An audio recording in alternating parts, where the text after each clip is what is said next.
Welcome to Kenneth O'Neal's Word of the Week. Each week, Kenneth will discuss a word which describes a principle or value of the qualities of success. Use the word of the week in your thoughts, deeds, and actions. You can replace a good habit with a bad habit. You can use it as an action step. Kenneth O'Neal will bring you a word of the week each week, and it will help you to improve your life, your relationships, your professional career, and your overall well-being. I know you'll enjoy Word of the Week with Kenneth O'Neal. Kenneth O'Neal is a certified Zig Ziglar trainer and the head of O'Neal Consulting in Kerrville, Texas. Today for our Word of the Week, Kenneth O'Neal and Rick discuss discipline. Mr. Wizard, Mr. Wisdom. Thank you. Those are great words, but I'm not sure I qualify. Maybe I do. Yeah, Kenneth O'Neal, ladies and gentlemen, and he brings us the word of the week. Yes, we got a great word this week. Yep. Did you have a good weekend? I did. Wow, that's wonderful. The weather, when I flew back in yesterday into San Antonio, it was, the sun was bright, the sky was clear. It was really nice. It was nice to see what the sun looked like. Yeah, we haven't seen that for a while. No. And the temperatures. I didn't have to wear, 14 layers of clothing out. All that was nice. And it's going to be nice today. Nice all week. Yeah, all week. That'll be wonderful. So the word for the week, Yes. discipline. Lots to be desired in discipline, isn't it? Oh, what was you said a minute ago? A lack of? Yes. A lack of. Discipline it's the backbone, really, of a successful life. Discipline. And we're going to there's two ways we can live. We can live with the pain of regret or the pain of discipline. Okay. Discipline actually brings freedom. Yeah. And we're going to talk about that. But the biggest thing is, at the first of the year, we had all these people making all these resolutions. Man, I'm going to get up early in the morning. I'm going to get started. This is the year that I'm going to do it. Uh-huh. So there was this guy named Dave, and he. And what did Dave say? Okay, Dave said, I'm getting up at 5 a.m. every morning, and I'm going to the gym, and I'm going to go work out. I'm going to run 2 miles every day. And so the first day he gets up 5 a.m., he takes off, and he was just determined that he was going to become a beacon of discipline. Uh-huh. Okay. So he set his alarm every day, 5 a.m., packed his gym bag, bought some of those protein shakes that taste like cardboard. Have you ever had some of those? Fortunately, yes. On day one, Dave gets up and he crushes it, man. He lifts weights. He runs 10 miles. He struts around the gym like a superhero. Disciplined Dave. Champions don't quit. That was his motto. And by day 7, he had done it every day up to day 7.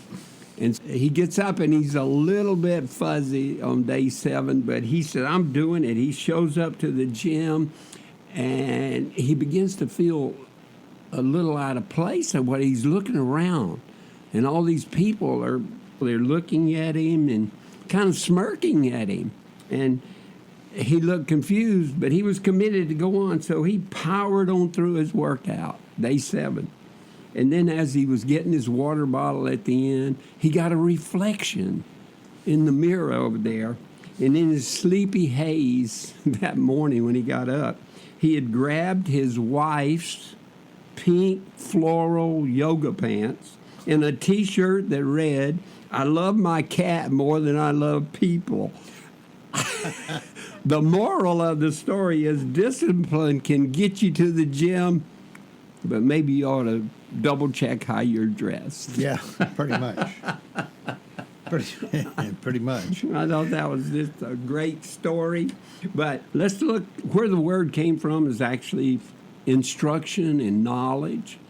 and came down to the student that would do that. And of course, that's where we get the word disciple. That's where that comes from.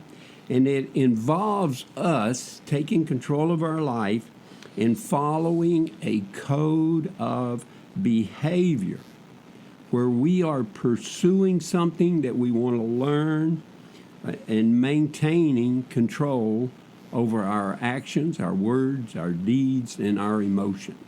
So that's what discipline is. And it's external guidance, but it's internal mastery. Okay? We want to control the things that we do.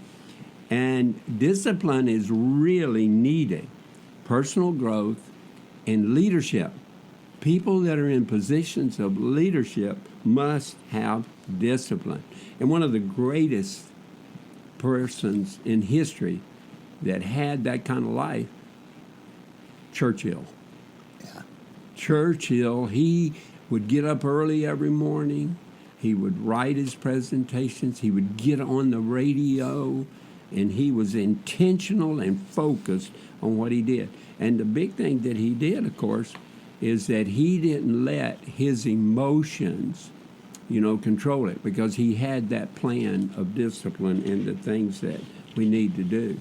And today, we actually have a great guy. I think he's a Navy SEAL, and Jocko Willowicz, or Willick, okay, Navy SEAL, great leader, great trainer for the Navy SEALs. And he came up with this thing of equals freedom. So but he came up with this that says discipline equals freedom. And now let's look at this from a financial standpoint. Okay, if you are disciplined and you do the things that we know that are positive to your financial well-being, have a budget, make sure that you watch what you pay for it, hold down on all your debt and everything. If you have a plan, and it's really important, Zig Ziglar said that when you are taking control of your life, you need to prepare to plan. Okay, you haven't even started, but you need to prepare, and that is getting your mindset in the right frame of mind. Get it in there. Yes, yep. I can do this. I can do it, all right?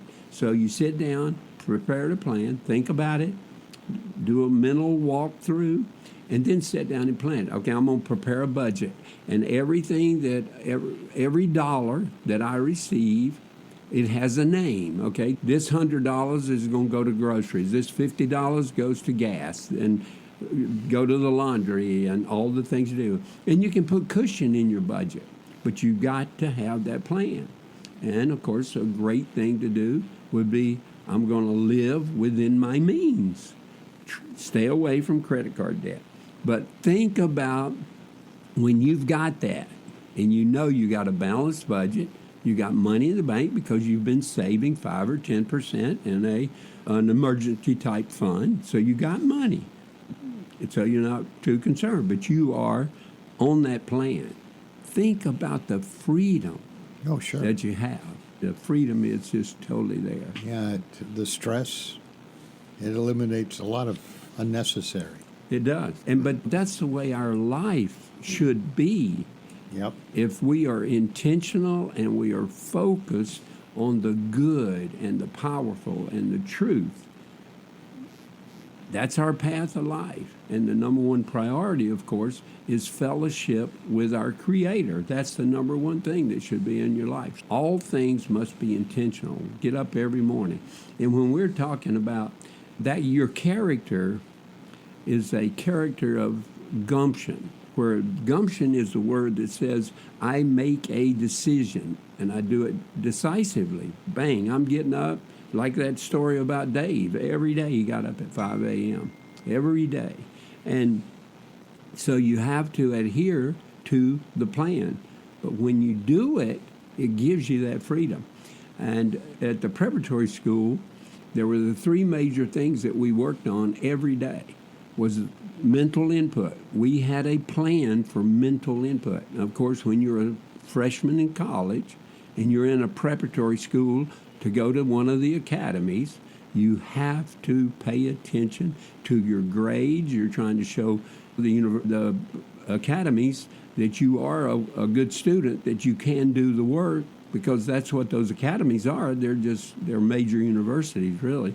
So their mental input. Then we worked on their character development. We did it every day, of building their character and working with the virtues and the beliefs. And then thirdly, the big one, is their physicality. The goal was to run under a 6-minute mile, do 100 push-ups, do 100 sit-ups, do 25 pull-ups, all those things. But we had that plan, and we adhered to that plan every day, starting at 5:15. And we had discipline. You got it. Thank you for putting that in there. But we did. Those kids, and they were 18, 19, 20 years old, but I still call them the kids, but they were disciplined. And 9 out of 10 got an appointment. See, there you go. There you go. There's a plan, and you have to have discipline. So, with that being said, Kenneth O'Neal, you can always chat with him. You can email him at merger@windstream.net. Correct. Wow, wonderful. Okay, and your telephone number is? 830-285-7010. Take you out for a cup of coffee. One last thing.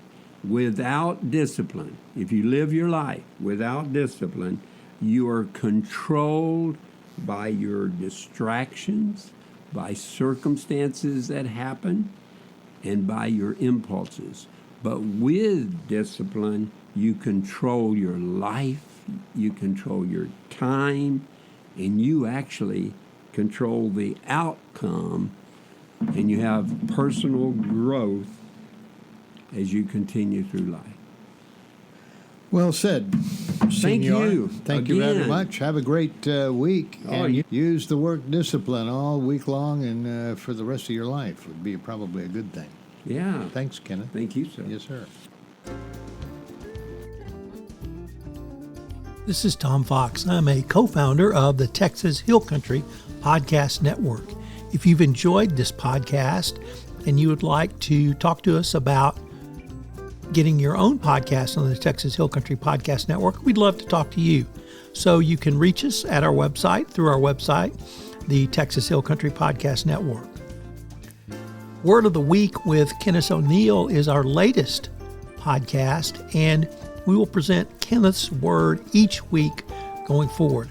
They will be insightful, they will be useful, they will be important, and can be a significant increase of all aspects of your life going forward. I hope you'll subscribe, rate, and review this podcast wherever great podcasts are listened to.